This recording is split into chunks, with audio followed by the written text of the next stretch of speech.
questions, please use the raise hand function. If you have a follow-up, ask it following your first.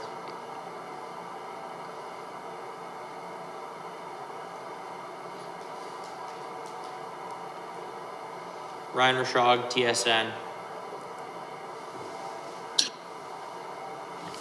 Connor, just wanted to ask about bounce-back games for your group and for you personally. After games where you don't put points on the board, I think you got 11 points this year in the follow-up games. Just a thought on the mindset heading into games coming off the losses.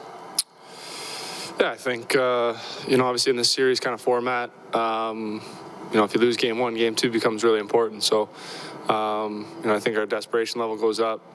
I think. So that's, I think we've been all right in games where we've coming off of losses. Hope for the same effort tonight. When other teams talk about trying to limit your offense specifically, they talk a lot about standing up and kind of getting sticks in your way, not kind of giving you time and space. As a skilled forward, how do you combat against teams when they're doing that? Well, I think just continuing to fight through some of those checks. Continue to skate, I think, puts guys on their heels. But when things aren't going well, when things aren't, kind of happening through the middle, we got to put pucks in and kind of get them back and start rolling around in the offensive zone. So, it's nothing new that I've faced. And, but I have to be better, I guess. Derek Van Dies, Post Media. Hey, Connor, just wanted to ask you about the power play. I know you guys didn't get one the other night. I guess, was that a cause of just not going hard enough to the net or not being aggressive enough? Or how did you see that, just not being able to draw a penalty in the last game? Yeah, I mean, first off, they played such a good game. They were so solid everywhere. They were never in a desperate situation where they needed to hook or hold a guy. Part of that is us not going hard enough to the net or drawing or making enough plays. Another part of that is them just playing so well and being in the right position everywhere. So, kind of weird to not get a power play, but I'll give a lot of credit to them. They did a lot of things right. Thanks, Connor. Steve Wino, Associated Press. Hey, Connor, I wonder how different this season is from a human perspective for you. Obviously, like on the road, you guys aren't allowed to go out anywhere beyond the hotel and the rink.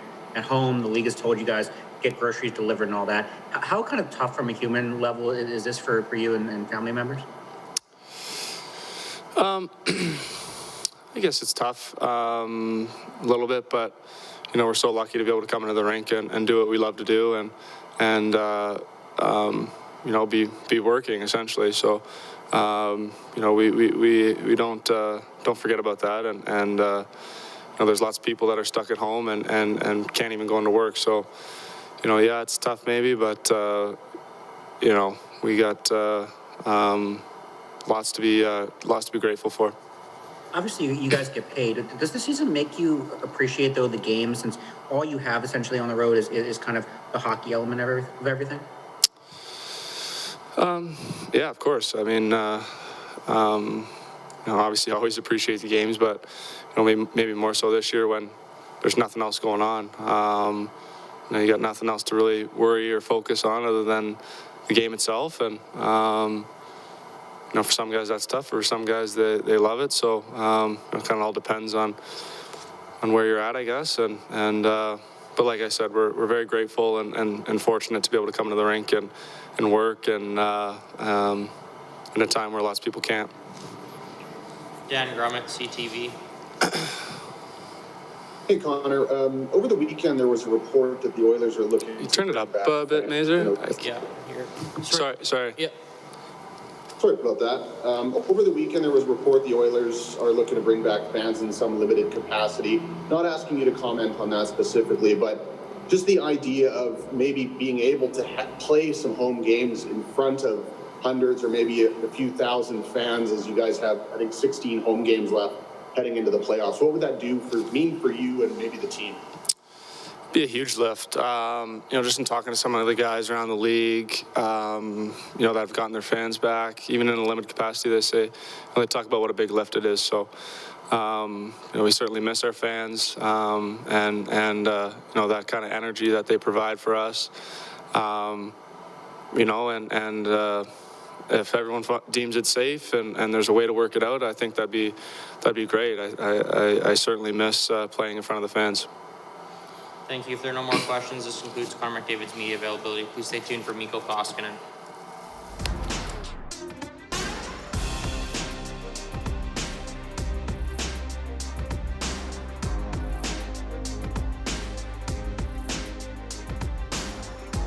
And there was Oilers captain Connor McDavid and the NHL's leading scorer with 40 points.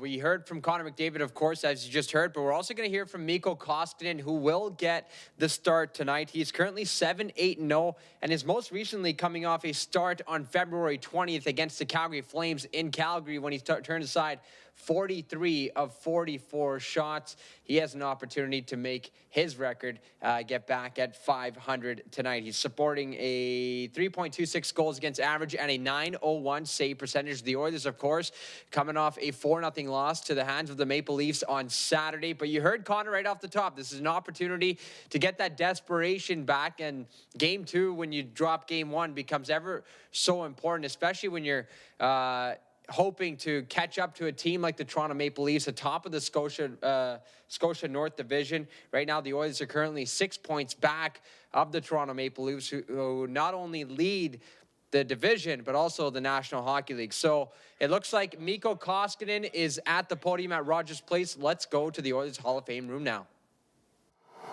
Mikko, it's been a while since you had a start, lots of practice. Is there a balance between not enough practice and too much practice? Is there an ideal time between starts for you? How do you work that out? Yeah, of course you can overdo in the practice. It's not good, but I think we have found a really good balance between going hard and take a little bit of rest. So I'm happy for my week. And you get a Leafs team that was very good 2 nights ago. Your team needs a much better effort. Is this sort of a nice opportunity for you to get in the net behind an Oilers team that's looking to prove something tonight? Yeah, of course, every game is an opportunity for me and our team, and we need 2 points tonight. Jim Matheson, Post Media. Mikko, question for me is, when you're not playing and you're on the bench and you're watching the game, you're as backup, what do you watch? What are you looking for when you're sitting on the bench? Maybe are you watching the other team's goalie, so you pick something up when you actually get in the net? Depends who's playing in the net. Usually I'm just try to support my own guys and enjoy the game. So you're not watching the other team's goalie to see if he's got any weaknesses? No, sometimes, but that's not the thing. When you're backing up, you need to support your guys and try to then feel good. Rob Dziczkowski, Post Media. Hey, Mikko, the Oilers have been, going pretty well in the last little while. Is this an easier team to play goal for right now? Every game is different, but definitely lately we've been really solid, all over the ice, and we just have to build on that, and we know that we can score, but we have to take care of the defense first. And you've noticed a pretty significant increase in their commitment to that? Yeah, I feel that we're doing a much better job right now if you compare the start of the year. Ryan Rashog, TSN. Hey, Mikko, when you have defensemen who are playing on their offside, so say Evan Bouchard on left tonight, or, Russell sometimes does, when you handle the puck, do you pay attention to those guys when they're out there, and do you handle it a little different for those guys sometimes? Yeah, of course. Those are those little details what you have to take care of, and it's nothing huge, but you have to know when they're on the ice and try to make the pass in their forehand, and it make things a little bit different, but nothing unusual. What have you seen from Evan Bouchard so far? I know he's only played a few games, but what do you see in this young guy? He's amazing, like great talent, and I think he's going to be a superstar in the future. Any other questions? Thank you. This concludes Mikko Koskinen's media availability. Please stay tuned for Dave Tippett.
If you have questions, please use the raise hand function. Ryan Rashog, TSN. Dave, Connor was just talking about, trying to make plays when the other team's defense is standing up on you and maybe not giving you the middle of the ice. Maybe a delicate balance for skilled players who don't always love to dump it in and go get it again. But is that just something that at times you have to do when they're playing a certain way against you? There's situations in the game that dictate each one. You're on transition, you get openings. If you're versus structure, real tight structure, you have to read and react. That's part of the game. It goes both ways. What have you seen in your group's bounce back this year, coming off of losses that they didn't like? We just take it game to game. There's things that we treat it the same way a lot of times. It's just when you win, there's things you got to improve, and when you lose, there's things you want to clean up also. So, we've looked at the game. There's some things that we feel like we can do better. There's some things we felt like we did all right in the game, but ultimately we got to find a way to win. That's what it's about. Mark Spector, Sportsnet. Tell me about Evan Bouchard and sort of if you're putting him in on the right side as opposed to knowing that if you're playing him, he's probably playing on the left side. Does that make it a little bit of a different coaching decision? Well, we look at the whole mix, what we're looking for. I mean, you got individuals, you understand the traits that they bring, but we're looking for the mix. What kind of, you need people in different roles, but Bush is a guy that he's practiced a few times on the left side. He's played some left side in junior, so he's a guy that we've kind of earmarked that one of our rights. If we decide to put him over there, he can go over there and we'll give him a try. Is it something that will make him a better player, or do you as a coach worry about a very young player who's getting a tougher role? It's harder to play the other side, right? No, but he's comfortable with it. If he wasn't comfortable with it, it would be a tougher decision. Jim Matheson, Post Media.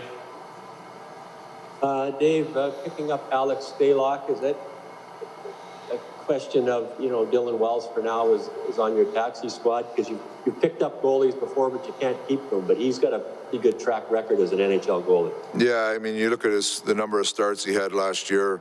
Kenny and his staff talked about it this morning and just thought that was a good insurance policy for us. So I think it's a good pickup. And are you going to make any changes on the fourth line with either Neil or Turris? Not tonight, no. Okay. Thank you. Steve Wino, Associated Press. Hey, Dave, you mentioned looking over the game from the other night. When you have these multi-game series, how is it affecting kind of how you, A, pre-scout a team, and B, kind of make adjustments throughout these kind of multi-game series? Well, the pre-scout, you go into the series, you do a little pre-scout, but then you make adjustments as you go along in each game. It's unique situation. It's more like a playoff style mentality, but I think the players enjoy it. I think they like having the ability to kind of get in a little mini series and get ingrained in it and know who you're playing against and the subtle adjustments that happen in a series. So I think the players enjoy it. Any other questions, media? Thank you. This concludes Dave Tippett's media availability.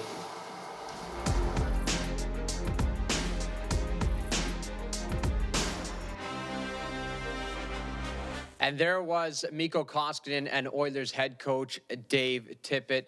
Tippett confirming that both Neil and Turris will remain out tonight. And by the sounds of it, it looks like Chris Russell was out doing extra work following the main group skating this morning. So the defense pair looks like it's going to be Darnell Nurse, Tyson Barrie, Caleb Jones, Adam Larson, and Evan Bouchard on the left side, with Ethan Bear, and then no changes up front to the 12 forwards.